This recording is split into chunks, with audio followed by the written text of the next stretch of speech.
Hi, this is Panzer J. Patton coming to you from Love Spark, Illinois. In the past, I've been calling this my bunker, but it's really not a bunker. Um, I'm up on what would even be higher than a second floor in a house, just the living situation we have. So I'm going to start calling this the High Tower. Kind of a play off of The Man in the High Tower. I don't know if you're familiar with the book or the series that's on Amazon, but so I'm going to start calling this the High Tower. So this is Pan J. Patton coming to you from Lowe's Park from the High Tower. So I wanted to kind of give an update of what's been going on. Um, so we've been, me and my buddy, I've got one guy in town who I play with. Um, we've been playing G40. And of course, he and I are both what I would call very inexperienced players. So we decided to kind of play and help each other as we play. And it's been, we've learned a lot. Matter of fact, he kind of keeps a notebook of the things that kind of as we're learning them and new rules. So we've started incorporating different rules. So we play with where you can bombard factories and air bases, naval bases. Although neither one of us has gone down that route yet, but we have said, okay, you can do that. We a couple of games back, we instituted kamikazes. Matter of fact, he actually has done kamikaze on me twice. Really, I was very lucky. Hardly any success. I think he got 2 out of 6 hits. In one scenario, the other he got 3 hits, but it was all on my battleships that obviously can take 2 hits. I was really surprised he did that instead of going after my cruisers, but hey, to each his own. So, get a drink of my coffee here.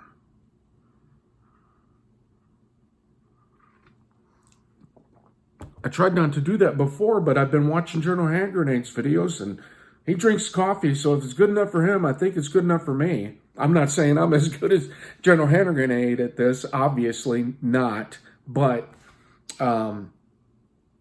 when your throat gets dry, take a drink of coffee.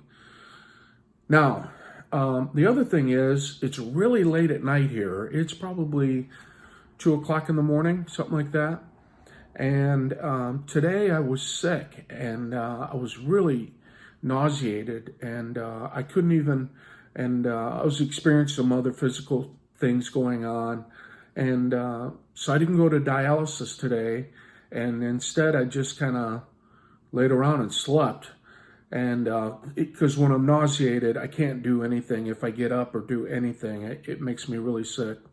So the easiest thing for me to do is just kind of go to sleep. So I just kind of got everything ready and laid back and I slept for about 5 or 6 hours, which I don't know if I was just that tired or whatever. So anyway, when I woke up, I felt quite a bit better. So I talked to my buddy. We had a game going on, and he had talked about conceding a couple times, and so I texted him when I woke up, which was about 6:30 or 7, and I said, "Hey, I really want to try and get together tomorrow and finish this game because and I'll tell you why in a minute." And he was like, "You know what? I'm going to concede." And I was like, oh man. I said, "I didn't want to rush you or anything like that." He said, "No." He said, "I got home." He takes pictures of the game before he goes home, so then he can look on his phone and kind of strategize from that standpoint. And he said, "When I got home and looked at everything, I just thought I should concede." We had a huge naval battle. What occurred was he came up with a pretty good American strategy, and I'll talk more about that in a minute. But when I kind of could see what he was doing, I built up this incredible navy with the Japanese. And so that when I saw that he had split up his naval armada, I attacked. I jumped on him 3 spaces, and I had some bombers and some other stuff that I don't think he really took into account. And by the time that had happened, I also had some research and development, which I'll talk about in a minute. That's one of the things we've added to our game. So anyway, when after that battle, his navy for America was depleted completely in the West or in the Far East, however you want to look at it. But on the west coast of that navy for America was pretty depleted. So I had to bring some stuff back to the nearest naval base, which was going to be Japan's mainland, and I could do a bunch of repairs. I had 5 carriers that all had 1 head, and I had 4 battleships that all had 1 head. And so I needed to get those back.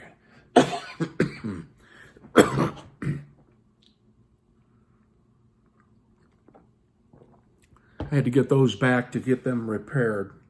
So anyway, the point is, we've been playing a lot of G40.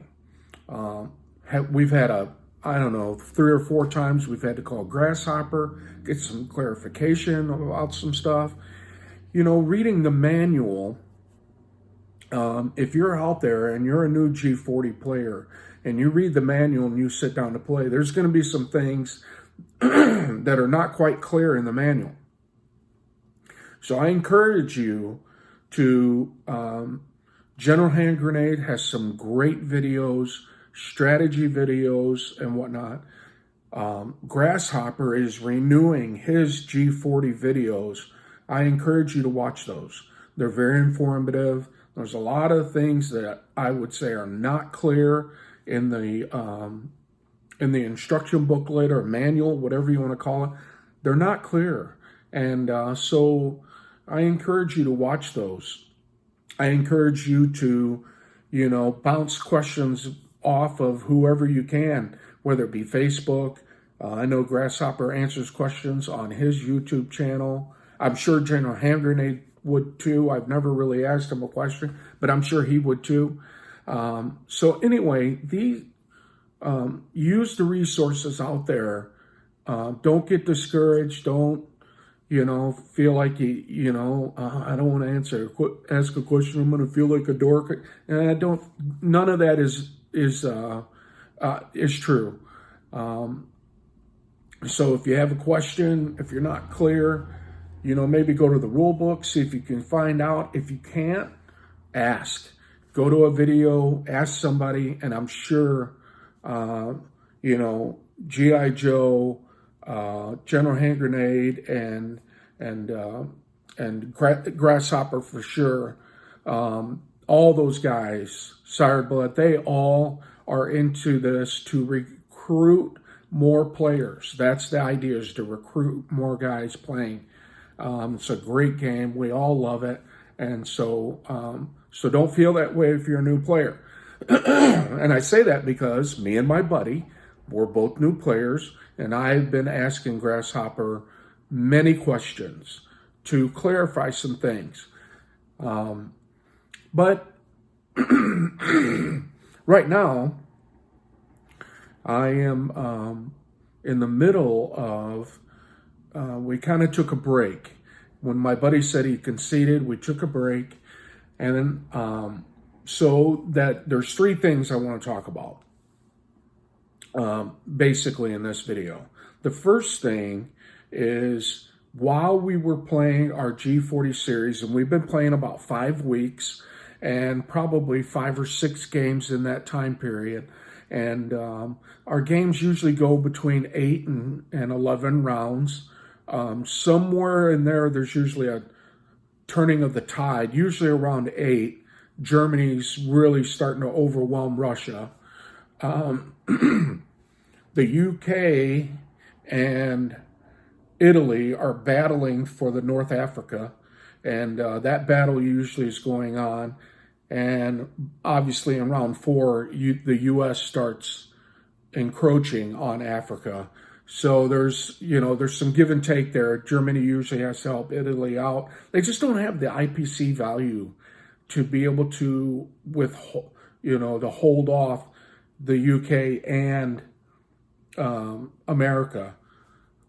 So anyway, that's, usually that starts happening around 8. Takes the U.S. about 4 rounds to really kind of build up and start helping the UK out in Africa.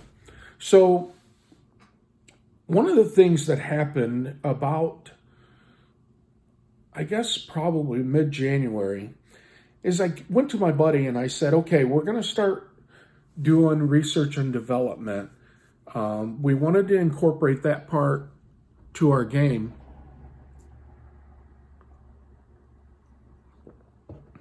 And so I told him, I said, listen, I've been watching these videos that G.I. Joe's been doing about the BBR series, the Bloodbath rule set. And he talked about the research and development that Sired Blood developed. And one of the things I don't like about the G40 research and development is, of course, you can pick from 2 different lists, but it's a crapshoot on what you get. So if you're playing Russia and you do research and development with them and you get super subs, it's totally useless. So I don't like the idea, and I didn't like it in Classic, which is the first game I ever played. And now this G40, it's really kind of the same thing. It's just kind of a crapshoot. I like the idea that Sired Blood uses, where you get to choose what technology you're going for.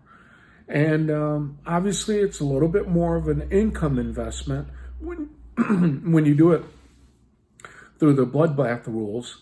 It's a little bit more of an income investment, but there's more of a surety that you get the technology. You can invest in 6 dice in the research and development G40 style, and there's not a guarantee that you're going to get anything. And even if you do, it's not a guarantee that you're going to get what you want.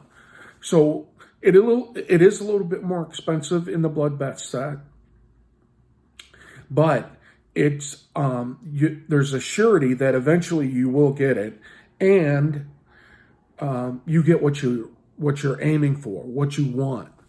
So I told my buddy about that. Also, when I printed my Bloodbath map, if you go back to some of my previous videos, you'll see that I printed a Bloodbath map. Well, when I did that, I lost my income tracker. So I told my buddy, I said, we got to have an income tracker anyway. So anyway, let me show you what we did, and I'm going to pause it here, and I'll flip it around, and I'll show you what we did. Okay. So what I did is I went to Office Depot and I printed this out of the file that actually Sired Blood put out there for free.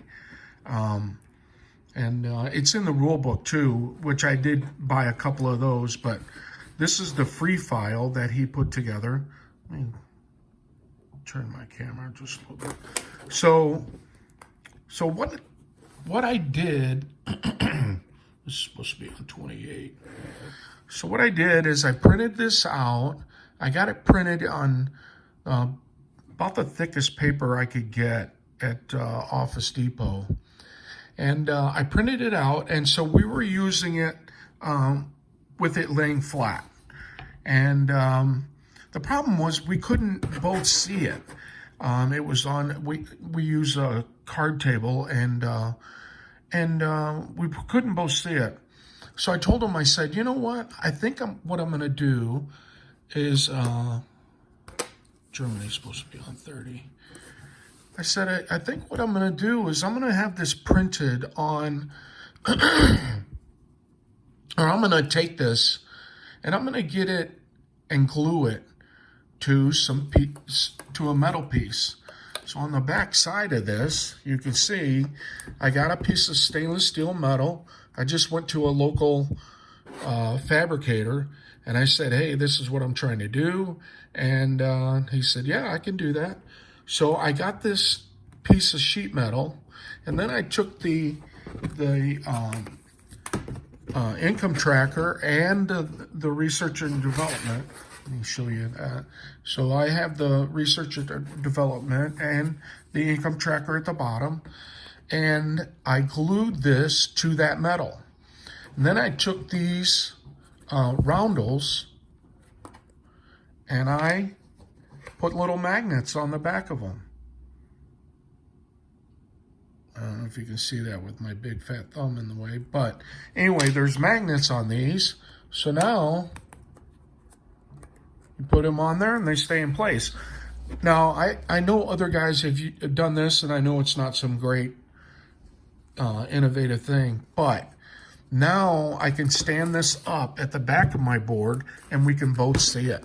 And so that was really helpful. And so obviously with these roundels at the top, you can see we're using the Bloodbath technology. And the reason we're doing 2 is because since we're playing G40, this game lasts. You know, sometimes, like I said, 10, 11 rounds. So we're both in the wealthier countries, we're developing 2 technologies. Now, Russia, until the last game, was only doing 1, but he actually did 2 with Russia. And so I had to put another roundel with a magnet on the back so he would have that. Anzac has not done it, and Italy's only done it 1 time. Gone for the research and development because they don't have the money. But the one time they started it, they were actually running in the high 20s. And so they started the research and development. I don't think they finished, though, because I think before they got to phase 3, where you roll, and if you get a 6, you pay 6, but you pay whatever you get to on that roll. I don't think they even got to that point. I think they got to phase 2 and they were running low on funds again, so they stopped. All right. Now, if you want to know how the research and development works for the Bloodbath rules, I would suggest you go to G.I. Joe's channel. He's doing He's doing all the rules for Bloodbath, and I'm gonna set that down. And he explains it far better than I ever could. I think he's a teacher by trade, and so he does great instructional videos. I'm gonna point this down a little bit. So so I suggest if you want to know that, go to G.I. Joe's channel. But the point is, this has been a huge innovation to our gaming experience. Really, really big deal. And obviously the research and development has greatly affected our game. Just about every time Japan gets super carriers, and if they have time, they get the heavy battleships, whatever the battleship increase is, they get that also. So huge, huge difference in our game. And we both love the income tracker. And, before they would slide around and it was, if I leaned over the board and my big belly hit it, it would move the roundels. So anyway, this has been a huge improvement to our game. So there's that. And there's also this little addition to our game. This I got from War Torn. I called him actually a couple weeks before Christmas, and I said, hey, actually I didn't call him. I emailed him, and I said, hey man, I'm really interested in these task markers. I said, I'd like to order a set. And he was like, yeah, that'd be great, and this and that. And I told him, I said, this was in November. I said, listen, I'm going to have to put the funds together. And he told me how much it was. And I said, let me put the funds together, and then I'll pay you through PayPal. And so I sent him an order probably about 10 days before Christmas. I wanted it to kind of be a little bit of a Christmas gift to myself. It's a little crooked. I'm not going to try and fix that now. It was a little bit of a Christmas gift to myself. And I told my wife about it, and she was like, yeah. And because, my daughters and my wife, they all got me stuff related to gaming. But drink a coffee here. I mean, you guys saw all the gifts. I did a video on that. So the gifts that I got for Christmas. And I told my wife, I said, I want these task markers, but I'm not sure how I'm going to be able to do it without, letting you guys know all the information. I just didn't want to go through that hassle. So I kind of did it for myself. So anyway, the point is, these are awesome. I've never had task markers, so I don't have them anything to compare to. I have seen a few on HBG, but and I know that Sireblood made some out of wood, and he showed how he did that. And those look pretty cool, but these are awesome. The addition to our game, like I referenced in the last game, both America and Japan had these huge armadas. We were able to, you just take the token and put it where they belong. If I can pick it up, you just move the token wherever they belong, and this part is on the side. And matter of fact, the armadas were so big, you couldn't even put them on those task markers. They were jam-packed, and we still had a few pieces we had to move around because he couldn't get it all on there. So anyway, those two things have been huge additions to our game. But now, like I said, we've taken a break, and now I'm going to start building on my table. Now, a few weeks ago, I announced something on the WhatsApp chat with a bunch of guys, and I kind of announced, hey, I'm going to start building my table. And I actually thought I was going to start right away, but what I quickly realized, what I did was I started building some like piece boxes, chip boxes, and so I kind of got the measurements together of what I wanted to do, and I went downstairs where we have a little bit of a wood shop, so I didn't have to buy a lot of tools. I did buy a battery operated pin nailer because I knew I would be using that for the piece boxes, and so I started cutting everything, and when I went to put it together, I realized I need some practice. Oh, it was not a good situation. I'm not a carpenter by any stretch of the imagination. I'm going to pause this and turn the camera back around. So I'm not a carpenter by any stretch of the imagination, but when I started to put these boxes together, I knew I needed some tutoring. So I asked my father-in-law to come out and help me, and he kind of gave me some tips about using because basically what I was using, our two basic saws. We have a table saw, and he also has what's called a radial arm saw. It's hard to kind of describe. I think it's kind of like a compound miter compound chop saw, because you can get them that come out a little bit too. Anyway, this one comes out. You can turn it so you can get the different angles of the saw. So it turns both ways, and it's a really kind of cool tool that he has. I've never seen it before. I watch a lot in preparation of building the table. I watch a lot of Cyberblitz videos, and I also started going to some different other guys' carpenter videos to kind of, get some tips and tricks and whatnot. And I've never seen this in anybody else's shop. It's a pretty big piece of equipment because the base has to be heavy enough to support the saw as it comes out. But I think it's going to be really helpful to me in what I do.